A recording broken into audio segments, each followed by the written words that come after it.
დალეწილი სკამები, დაზიანებული ინფრასტრუქტურა და ქალაქის დამახინჯებული იერსახე დედაქალაქში ვანდალიზმის ფაქტებზე კანონის აღსრულება მკაცრდება მიუხედავად იმისა, რომ რეგულაციები აქამდეც არსებობდა, მაგრამ პრაქტიკაში მისი შესრულება ხარვეზებით მიმდინარეობდა. სწორედ ამიტომაც მუნიციპალიტეტი და შინაგან საქმეთა სამინისტრო ერთობლივად იწყებენ აქციას.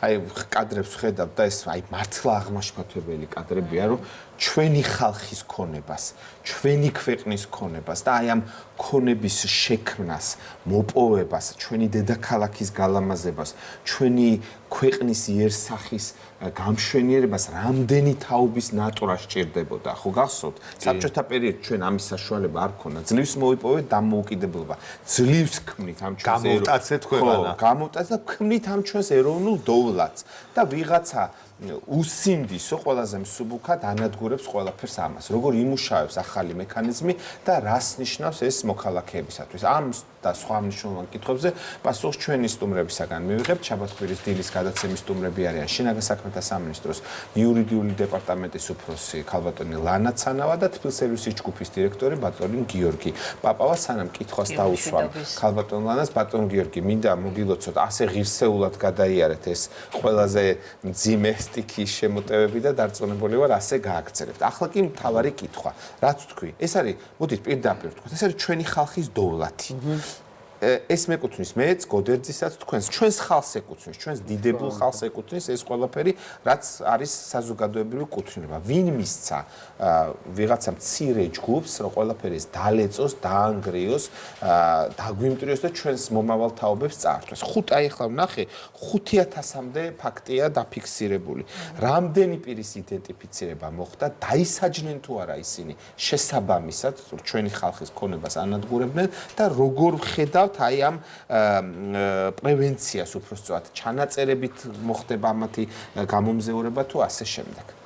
მოგესალმებით. პირველ რიგში მადლობას გიხდით მოწვევისთვის, ასევე მივესალმები მაყურებელსაც. ძალიან მნიშვნელოვანი კითხვები დაისვა ამ მიმართულებით, იმიტომ რომ უკვე გახშირდა ფაქტები, როდესაც ჩვენი მოქალაქეები მიზანმიმართულად ანადგურებენ ან აზიანებენ ქონებას, რომელიც მიეკუთვნება სახელმწიფოს ან კერძო სექტორს. ამის შედეგად დღეს გვაქვს ასეთი სიტუაცია, რომ მილიონობით ლარის ზარალი მიიღო როგორც კერძო სექტორმა, ისე სახელმწიფო უწყებებმა. შესაბამისად ეს მიუთითებს, რომ გარკვეული ღონისძიებები ამ მიმართულებით არის გასამკაცრებელი. თუ ჩვენ კანონმდებლობას გადავხედავთ, კანონმდებლობა მეტნაკლებად მკაცრია, განსაკუთრებით ბოლო წლებში, როდესაც შინაგან საქმეთა სამინისტროს ინიციატივით, ასევე სხვა უწყებების პოზიციის გათვალისწინებით ის ნორმები, რომელიც არეგულირებს მაგალითად გრაფიტს, იერსახის დამახინჯებას, აგრეთვე ვანდალიზმს, გამკაცდა. მაგალითად 2024 წლამდე იერსახის დამახინჯებასთან დაკავშირებით სანქციას წარმოადგენდა მხოლოდ 50 ლარი, მაგრამ 2024 წელს შევიდა ცვლილებები და თუ იერსახის დამახინჯება ხდება წარწერების, ნაწერების, სიმბოლოების თვითნებური შესრულება, ასეთ შემთხვევაში სამართალდარღვევის სახით უკვე გათვალისწინებულია 1000 ლარიანი ჯარიმა. თუ დამამძიმებელი გარემოებებია, თქვათ, ეს ადმინისტრაციული ორგანოს ფასადზე ხდება 2000 ლარია, განმეორების შემთხვევაში უკვე 3000 ლარი ხდება ჯარიმა, ან შეიძლება საერთოდ ადმინისტრაციული პატიმრობა იქნეს გამოყენებული. დიახ. კითხებით, ხშირ შემთხვევაში მას კი დასრულებით აკეთებენ, მაგრამ ძირითადად მაინც არასრულწლოვნები არიან. ასეთ დროს მათზე სასჯამსჯელო პირობები როგორ ხორციელდება? არასრულწლოვანთა მიმართებაში მოგხსენებათ ეს მეტნაკლებად პრობლემური საკითხია იმის გათვალისწინებით, რომ საქართველოს კანონმდებლობით გათვალისწინებულია ადმინისტრაციული პასუხისმგებლობის ასაკი. ადმინისტრაციულ სამართალდარღვევათა კოდექსის მიხედვით ეს არის 16 წელი, ხოლო სისხლის სამართლის კოდექსის მიხედვით ეს არის 14 წელი. თან გარდა ამისა გარკვეულწილად შეღავათიანი მიდგომებია კანონმდებლობით გათვალისწინებული, რამდენადაც ისინი მოზარდები არიან და სრული სიმკაცრით მათ პასუხისმგებლობა არ ეკისრება. მაგალითად ადმინისტრაციულ სამართალდარღვევათა კოდექსის მიხედვით ადმინისტრაციული პატიმრობის გამოყენება 18 წლამდე ასაკის პირის მიმართ დაუშვებელია. თუმცა ლანა ბოდიში აქვე ჩაგეჭერებით, აი არ დაგავიწყეთ. ჩვენ ხედავთ კაცო ეს 15, 16 წლის 20, 25 ბიჭი გაერთიან და შევიდა პარკში, რომელიც გუშინ წინ გაიხსნა, ჩემი და თქვენი შვილები დადიან და დალეწა ეს ყველაფერი. აი ამას ერთხელ და სამუდამოდ რაღაცა ზღვარი არ უნდა დაეჭეროს. თუმცა ეს სახია ვის ამბობს, რომ ერთი სკამი, ერთი საბატელი, ერთის არაფერს არ ნიშნავს. ეს მათთვის ესეთი ის არის. დიახ, გავაგრძელებ ამასთან დაკავშირებით. მაგალითად ვანდალიზმთან დაკავშირებით ადმინისტრაციულ სამართალდარღვევათა კოდექსში არის ჩანაწერი, თუ ამას 16 წლამდე ასაკის პირი ჩაიდენს, ასეთ შემთხვევაში პასუხისმგებლობა მის მშობელს ან კანონიერ წარმომადგენელს ეკისრება. იმის გათვალისწინებით და მოგეხსენებათ, რომ ყველა მშობლის ვალდებულება არის შვილი აღზარდოს, დიახ, ერთეული არასრულწლოვანია და ქალაქი გადაწვას არ მოსულა. რა თქმა უნდა, არ მოსულა და ვინაიდან მისი პასუხისმგებლობა არასრულწლოვნის აღსდა, ასეთ შემთხვევაში ამ მოვალეობის შეუძლებლობისთვის ჯობლის ამისი კანონიერი წარმომადგენლის დაჯარიმება არის შესაძლებელი.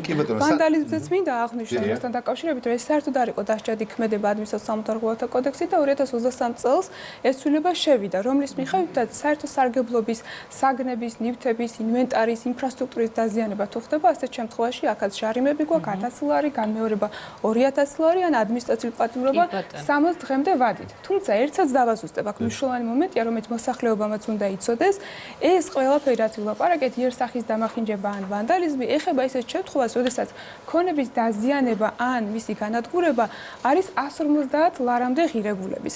იმ შემთხვევაში თუ ქონების დაზიანების ღირებულება აღემატება 150 ლარს, ამ შემთხვევაში ეს უკვე სისხლის სამართლის კოდექსით გათვალისწინებული დანაშაულია 197 მუხლი, რომელიც ნივთის განზრახ დაზიანებას ან განადგურებას გულისხმობს და შესაბამისად აქ უკვე სისხლის სამართლის მექანიზმები, რომელიც ძალიან მკაცრია, გათვალისწინებულია არა მხოლოდ ჯარიმა და შინაპატიმრობა, არამედ თავისუფლების აღკვეთაც და თუ ეს ჯგუფურად ხდება, ასეთ შემთხვევაში 6 წლამდე თავისუფლების აღკვეთა. მაგალითად რომ აი ბაღში კი სანამ კითხავ დავა კონკრეტულად. მაგალითად ნებისმიერ ბაღში სკამი ხის რომელიც დევს, რა თქმა უნდა, ის 150 ლარზე მეტია. ან მისი დაზიანების შემთხვევაში შესაძლებელია პატიმრობა? დიახ, ამ შემთხვევაში უკვე სისხლის სამართლის დანაშაულია და შესაბამისად მოსამართლის დისკრეციას წარმოადგენს, რა თქმა უნდა, რა შეუფარდებს. თუ მაგალითად პირველი ნაწილი, რომელიც დამძებელი გარემოებების გარეშეა, იქ შეიძლება გამოიყენოს ჯარიმაც, შინაპატიმრობაც, ქმედების ხასიათის და პიროვნების გათვალისწინებით პირველად ჩაიდინა თუ მეორე ასე შემდეგ. მაგრამ თუ დამძებელი გარემოებებია, უკვე თავისუფლების აღკვეთაზე გადავაცხადია მოსამართლე, იმიტომ რომ ეს უკვე მაგრამ შეიძლება დაილეწოს ეს სკამია, შეიძლება უბრალოდ რაღაცა მაგასაც ხარისას აღნიშნოს. რა თქმა უნდა, ხარისი დაზიანება. კი, ეს დაზიანება შეიძლება იმგვარ გახდეს, რომ ღირებულებას საერთოდ შეუცირდეს, გამოუსადეგარი გახდეს. მოდი ახლა გიორგის კითხოთ ერთი რამე, თუმცა აქვე დავამატებ ბატონ გიორგის ამ კითხვას დაგისვენთ, მშობლები, ვინც უყურებთ, იცოდეთ, თუ თქვენი შვილები აწი დალეწავენ ქონებას ქართული ხალხისას, თქვენ მოგეთხოვებათ პასუხი და ეს არ გაგიკვირდეთ. თბილისის მერმა არაერთხელ აღნიშნა, რომ აი ასეთი ვანდალიზმის ფაქტებზე ვიდეო ჩართვებიც გვინახია, ვიდეო კადრებიც გვინახია. თუ შეგიძლიათ საერთო სურათი გითხრათ, აი რამდენი ზარალია ამ თვალსაზრისით, რამდენად ხშირია სტატისტიკას როგორ გამოყოფთ, იმიტომ თქვენ უშუალო შეხება გაქვთ ხოლმე ამ მომენტებთან. ჩვენ პირველ რიგში მადლობა მოწვევისთვის, თემის დაინტერესებისთვის. რაც შეეხება სტატისტიკას, ეგან როგორც ახსენეთ, მარტო ბოლო 2-3 წელიწადში განხორციელებული ვანდალიზმის ფაქტები, რომელთაც იერსახე ზიანდება თბილისის, არის 5000 შემთხვევა. ამის გარდა ყველა რაიონში არის ვანდალიზმის ფაქტები არა მარტო მოხატვით და გაფერადებით, არამედ საპარკე ინფრასტრუქტურის, საბაღე ინფრასტრუქტურის დამტვრევით, განადგურებით, ასევე გარეგანათების სისტემის მოშლით. მიწქვეშა გადასასვლელებშია საკმაოდ ხშირი შემთხვევები, როდესაც მიდიან ხელჯოხებით შეიარაღებული იმისთვის, რომ ჩააბნელონ ყველა ასანათი დაამტვრიონ და მერე შიგნით არ ვიცი, რაც ჩადიან უკვე ჩაბნელებულ მიწქვეშა გადასასვლელებში. საერთო ჯამში ის მოცულობა, რომელიც დაზიანებულია თუნდაც ცენტრალურ გამზირებზე, სადაც ტურისტული ზონაა და უამრავი ადამიანი სტუმრობს თბილისს, რომ ნახოს მისი ისტორია, მისი იერსახე, რა გვაქვს საამაყო, ხდება ამ მდგომარეობაში. გარდა იმიჯური ზიანისა, თვითონ ეს პერიოდი რო აიღო რამდენ ადამიანს აქ იმის გამოცდილება, რომ კულტურული მემკვიდრეობის ძეგლების აღდგენა, ფასადების შეღება და ასე შემდეგ განახორციელოს, თანხობრივადაც საკმაოდ დიდი თანხა იქნება. შესაძლოა ამათი ფონდა ზუსტი თანხის დასახელება წინასწარ სანამ ამათი პროექტები და ხარჯ-დახმარების გაკეთება შეუძლებელია, შესაძლოა აღემატებოდეს 20 მილიონ ლარსაც, იმიტომ რომ მთელი ქალაქი არის მოცული ამ წარწერებით, ვანდალიზმით, რაღაც ნახატებით თითქოს და ეს იყოს ხელოვნება, არა და როდესაც წეღან როგორც თქვენ ბრძანეთ, ღამის 2-ის ნახევარზე არასრულწლოვანი, როდესაც ლუდის ბოთლით და სიგარეტით შეიარაღებული საღებავით ხატავს შენობაზე, ეს არ არის ხელოვნება, ეს არის თუმცა ლათინურ ქვეყნებში რომ კედელზე ეს ხატრობა ის ცალკე მიმდინარეობა ის კულტურა კი ბატონო. და პირიქით ცალკე ამბავია, მაგრამ ეროვნულ გალერეაზე რომ მიახატავდა, ხელოვნების სასახლეზე მიაწერდა, მუზეუმზე მიაწერა, კიდე სხვა არის თუ არა განსაკუთრებული ადგილები, აი ლოკაციები, სადაც ყველაზე ხშირად გვხდება ასეთი სახის დაზიანებები. რა თქმა უნდა, ეს არის რუსთაველი, თავისუფლების მოედანი, აღმაშენებლის გამზირი,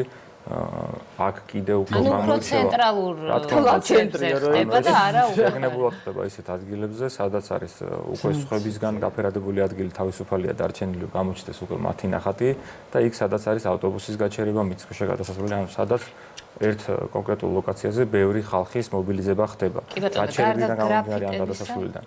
ხო არის თქო ძეგლების დაზიანების შემთხვევებიც არის. რა თქმა უნდა, უამრავი შემთხვევაა, უდავ ვიდეო კადრებია, როდესაც ბავშვები ადიან და ძეგლების დაზიანებას აკეთებენ ძალით. თუ მათ არ ყოფნით ძალა, რო თქვა ერთი ბავშვის წონას თუ უძებს ძეგლი, ორნი ერთიანდებიან, ორნი ერთად ჯდებიან ქანდაკებაზე და ასე შემდეგ, რომ იქნებ ჩამოტეხონ რამენაირად. ერთი რამ თუმცა მოქალაქეებისგან თუმცა მოქალაქეებისგან სულ ისმის, რომ რატო არ აღადგენენ, რატო არ ასუფთავებენ ამ იმას, კედლებს, რატო თქვა გატეხილი სკამები თუ რაღაცა ზიანი რაც არის მიყენებული და მოსახლეობას უკითხულობს ამას, რომ რა პროცესია ამ დროს. რატო თუმცა უნდა ვთქვათ, აი ესეც გითხარით, რანაირია მოსახლეობის რეაგირება. თუ ხდება ვთქვათ ამაზე დახმარება, რეაგირება, თუ იღებთ ზარებს, აი მოქალაქეობის ჩართულობა მგონია რომ აუცილებელია. ეს არის მადლობა ამისთვის ძალიან სწორი აქცენტია. ჩვენ თვითონაც როდესაც ღამის საათებში ვმუშაობთ, 12 საათს მერე გამოდივართ, რომ აღვადგინოთ ქალაქი, უამრავი ადამიანი ესწრება ჩაულის გვერდზე ამ ბავშვებს, რომლებიც თუნდაც უსაფრთხოების ლენტები როდესაც არის გაავლებული იმისთვის, რომ ადამიანი შიგნით არ შევიდეს, ცეცხლს უკინდებენ ლენტებს, რომ ლენტები გაწყდეს და ხალხი შემოვიდეს იქ, სადაც ჩვენ მუშაობთ. მაგრამ ამას რო ხედავს ადამიანი, არავის არ აქვს რეაქცია, რომ ეს ქალაქი თქვენიც არის, ჩვენიც არის, მოაზიანებთ ან დარეკოს პოლიციაში ან მუნიციპალურ ინსპექციაში. ყველა ფიქრობს, რომ უნდა მოვიდეს ვიღაც სახელმწიფოდან და ყველა კვადრატულ მეტრს უნდა აკონტროლდეს სახელმწიფო. ესე არ არის. ანუ მოქალაქეობრივი ეს ანუ აი ჩვენი თავი ვიყავით, ჩვენს ეზოებში რამდენჯერ ჩამოვსულვართ და გვინახავს, რომ 12 წლამდე ბავშვის საქანელზე ზის დედა და სკროლობს Facebook-ს, ან მამა სიგარეტს ეწევა აიწონაზე. რამდენჯერ გვინახავს ხოლმე. მე აიწონაზე სიგარეტი. ხო გინახავს. ეს არავინ არ ჩამოდის, ძალიან ძიმე თემაა. ერთი რამ დავიკითხოთ, თქვენ ორივე უწყებამ გარკვეული სტატისტიკა მოიყვანეთ ახლა, ქალბატონმა ლანამ ახსენა, რომ მილიონი ლარი ზარალი და კიდევ მეტი, თქვენ ახსენეთ 5,000 შემთხვევა. მე მაინტერესებს მაგალითად როგორ ხდება ანაზღაურება. ბიუჯეტი, რომლიდანაც მილიონი ლარი გამოიყო, იმიტომ რომ ვიღაცამ დაამტრია და გაანადგურა საერთო ქონება, როდემდე შეიძლება მერიამ ეს მილიონები ასე ვიხადოთ და მეორე ჯარიმების შემთხვევაში, ანუ რამდენად არის პროპორციული დამნაშავის და დაჯარიმებით შემოსული თანხებით ისევ ამ დაზიანებულის აღდგენა თუ ისევ ბიუჯეტს უწევს ყოველწლიურად ამ თანხების გამოყოფა. გახსენოთ, ანუ რა თქმა უნდა, მიზანი არ არის ჯარიმის ის, რომ ჩვენ ამოვიყოთ თანხები, ანუ პროვედით შევქნათ. მიზანი არ იყოს პრევენცია იმისთვის, რომ არ ჩაიდგინო. რაც შეეხება რამდენად არის შესაძლებელი, რომ ამოვიყოთ, ერთი არის, რომ 100%-ის დადგენა შეუძლებელია, ვინც არიან ვანდალები და აზიანებენ. მეორე არის, რომ რიგ შემთხვევებში, როდესაც თქვენ როგორც ბრძანეთ გადავა სისხლის სამართალში, აქ უკვე ჯარიმაც დაცილდება და თუ წავა პატიმრობით, რა თქმა უნდა, ჩვენ ეს ზიანი გრჩება ზიანად, რომელიც გარდა ამისა, თვითონ კულტურული მემკვიდრეობის ძეგლის შემთხვევაში აღდგენას იმდენი დრო და თანხები ჭირდება, მისი ამოღება რო განახორციელო მოქალაქისგან შეუძლებელია. ამიტომ ისევ ჩვენ გვაკლდება ქალაქს გვექნება უფრო ნაკლები პარკი, უფრო ნაკლები სკვერი, სპორტული მოედანი, კეთილმოწყობილი განათებული სივრცე და ასე შემდეგ. სიმკაცრე ძეგლთან დაკავშირებით უფრო კანონი უფრო მკაცრი არ არის? რა თქმა უნდა, თუ ძეგლის დაზიანება ხდება, ასეთ შემთხვევაში სისხლის სამართლის წესით დაჯადიქმედებაა და გამოძიება დაიწყება. მაგრამ თუ კულტურული მემკვიდრეობის დამცავ ზონაშია, ზონის შემთხვევაში აქ უკვე ადმინისტრაციული პასუხისმგებლობაა და 2,000 ლარიანი ჯარიმა არის გათვალისწინებული. ანუ იდენტიფიცირებასთან დაკავშირებით მეც დავამატებდი, ანუ მიუხედავად იმისა, რომ ძალიან ბევრია ამგვარი ქმედებები ჩადენილი, სამართალმღები პირები, რა თქმა უნდა, უფრო ნაკლებია გამოვლენილი, იმის გათვალისწინებით, რომ მათი გამოვლენა საკმაოდ რთულია. მაგალითად, მე ავიღე 3 წლის სტატისტიკა და 333 იერსახის დამახინჯების ფაქტზე იყო პირი დაჯარიმებული 333 შემთხვევაში, ხოლო ვანდალიზმთან დაკავშირებით იყო 15 შემთხვევაში, რაც რა თქმა უნდა, ბევრად უფრო მცირეა იმ ფაქტებთან დაკავშირებით, რაც ჩვენ დღეს გვაქვს. რა თქმა უნდა, ეს იდენტიფიცირება საკმაოდ რთულია, მნიშვნელოვანია ის, რომ აუცილებლად იყოს ვიდეო კამერები, იყოს დაფიქსირებული, ჩვენ გვაქვს ჭკვიანი ანალიტიკური პროგრამები, რომლითაც უზრუნველყოფილია სამართალმღებების ფიქსაცია, შემდგომი დაფიქსირებული პირების, ასე ვთქვათ, ბაზაში გადამოწვევის შედეგად შესაძლებელია იდენტიფიკაცია და რა თქმა უნდა, შინაგან საქმეთა სამინისტროს შეუძლია, რომ კიდევ უფრო გაამკაცროს ამ მიმართულებით ღონისძიებები, უფრო მეტი პროაქტიული ღონისძიებები გაატაროს იმისთვის, რომ ეს პირები გამოავლინოს და შემდგომ პასუხისგებაში მისცეს. ამისთვის მას აქვს საკმარისი რესურსი, როგორც პოლიციის შესახებ კანონით გათვალისწინებული, ისე ადმინისტრაციულ სამართალმღებათა კოდექსით. და ველოდეთ ამას ლანა არის მოსალოდნელი, რომ კიდევ უფრო მეტის გამოვლენა შესაძლებელი გახდება მომავალში? დიახ, ეს არის დაგეგმილი, სწორედ ეს უნდა განხორციელდეს შინაგან საქმეთა სამინისტროს და მუნიციპალიტეტის მიერ ერთობლივად. ეს არის დღევანდელი, თქვათ, აქ შეხვედრის გამოსვლის და იმის მიზანი, იმის გათვალისწინებით, რომ აქამდე თითქოს უფრო ლიბერალური მიდგომა იყო, ვინაიდან ეს იყო რაღაც მეტნაკლებად წვრილმანი სამართალდარღვევა და წვრილმანი დანაშაულები, ამაზე ისეთი აქცენტი არ კეთდებოდა, თქვათ, სამართალდამცავი სისტემის მხრიდან როგორც უნდა ყოფილიყო იმის გათვალისწინებით, რომ კანონმდებლობის გამკაცრება წინა წლებში განვახორციელეთ, პირველი ეტაპი ასე ვთქვათ იყო პრევენციული ღონისძიებები და იყო კამპანია, მაგრამ ვნახეთ რომ ამას შედეგი არ გამოიგო, რაც იმას ნიშნავს, რომ ეხლა უკვე უწყებები უნდა გადავიდნენ კანონის სრული სიმკაცრით აღსრულებაზე. ეს ძალიან მნიშვნელოვანია. თქვენ დასაწყისში ახსენეთ, როგორც სახელმწიფო, ასე კერძო ბიზნესი და საქმიანობასთან დაკავშირებული, ასე ვთქვათ, ადგილები, რომელიც ზიანდება. მაგალითად, მეც მქონდა ასეთ კონკრეტულ ფაქტთან შეხვედრა, როდესაც დილის სამსახურში წამოსასვლელად მან ჩამოვედი, თელს ქუჩაზე გაყოლებაზე მანქანებზე შუშები იყო ჩამსხრეული. დაახლოებით 50 მანქანაზე. რა თქმა უნდა, კამერებიც ამოიღეს, ყველაფერი ნათლად ჩანდა, მაგრამ არავინ დაისაჯა, იმიტომ რომ არასოწოლნეები იყო და ამიტომაც დავსვი ეს შეკითხვა. ამდენად ძალიან მნიშვნელოვანია რეაგირება კერძო ბიზნესის. რამდენად, ანუ პროცენტულად რამდენად თანაბარია, ასე ვთქვათ, არ ვიცი, შედარება შეიძლება თუ არა, მაგრამ მაინც საინტერესოა კერძო ბიზნესის რეაგირება მოთხოვნა, იმიტომ რომ ხა ბიზნესი როცა გაქვს, მე ამბობ რომ კაი, ხა კედელი თუ გაქვს, მე თვითონ შევღება. ეს დამოკიდებულება არის თუ არა? კერძო ბიზნესი, რა თქმა უნდა, ამ კუთხით საკმაოდ აქტიურია, ხშირად მიმართავს სამართალმცავ ორგანოებს. ეს შეიძლება იყოს არა მხოლოდ იერსახის დამახინჯება, შეიძლება იყოს წვრილმანიქუნდობაც, ნივთის დაზიანება, ამ მიმართულებით, რა თქმა უნდა, ისინი თანამშრომლობენ, მოგხსენებათ ვიდეო კამერები, არა მხოლოდ სახელმწიფოსაა განთავსებული ქუჩებში, არამედ თვითონ კერძო სექტორსაც გააჩნია. ამიტომ თანამშრომლობას მათთან ძალიან დიდი მნიშვნელობა აქვს, თუნდაც იმისთვის, რომ მონაცემების გაცვლა მოხდეს და იქ იდენტიფიცირებული პირების შესახებ ინფორმაცია სამართალმცავ უწყებებს მიაწოდონ. ამ კუთხით თანამშრომლობა რა თქმა უნდა გრძელდება, კიდევ უფრო აქტიური იქნება და ვფიქრობთ, რომ მომავალში უკეთესი შედეგები გვექნება ამ მიმართულებით. მაშინ ახლა ორივესთან მექნება კითხვა, გიორგი, თქვენგან დავიწყებთ და თქვენც მითხარით. როგორ მივახციოთ იმას, როგორც ევროპაში ხდება, რომ სიგარეტის ნამც თუ გადააგდები, სადაც არ უნდა გადააგდო, აუცილებლად დარეკავენ პოლიციაში და ეტყვიან, რომ არასწორად მოიქცა. ჩვენი მოქალაქეები, თბილისელები, რომ უფრო რა გზავნილი გექნებათ, რომ უფრო მეტი ყურადღება მიაქცინონ საკუთარ ხალხთან და არ იცინონ იმაზე, რომ გამოვა ღიპიანი ტიპიროზის საქანელაში, ამაზე არ გაეღიმოთ, არამედ გქონდეთ შესაბამისი აღშფოთება. აი, რას მოუწოდებთ ორივე უწყება ჩვენი ქალაქის მოწოდება არის ისე იგივე, რაც წინა შემთხვევებში, რომ ეს ქალაქი არის ყველასი და თუ ესე გაგრძელდება, როდესაც ჩვენი შვილები, მათი შვილები ცხოვრობენ, ეს ქალაქი არ იქნება თბილისი, იქნება რაღაც დამახინჯებული შენობების გროვა, რომელსაც არანაირი ისტორიული ღირებულება არ ექნება, ეს ერთი და მეორეც მას ეს იმოქმედებს მასზე ეკონომიკურად არ ჩამოვა ტურისტი, არ იქნება უსაფრთხო და ასე შემდეგ.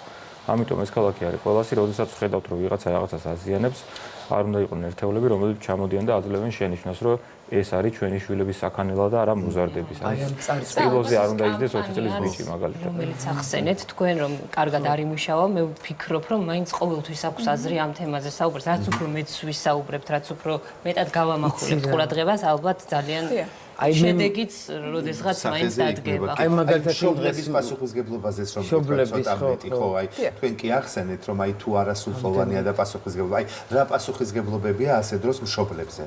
დიახ, ადმინისტრაციულ სამართალთა კოდექსში გვაქვს 178 მუხლი, რომელიც ითვალისწინებს მშობლის მიერ საკუთარი მოვალეობების და პასუხისგებლობების შეუსრულებას.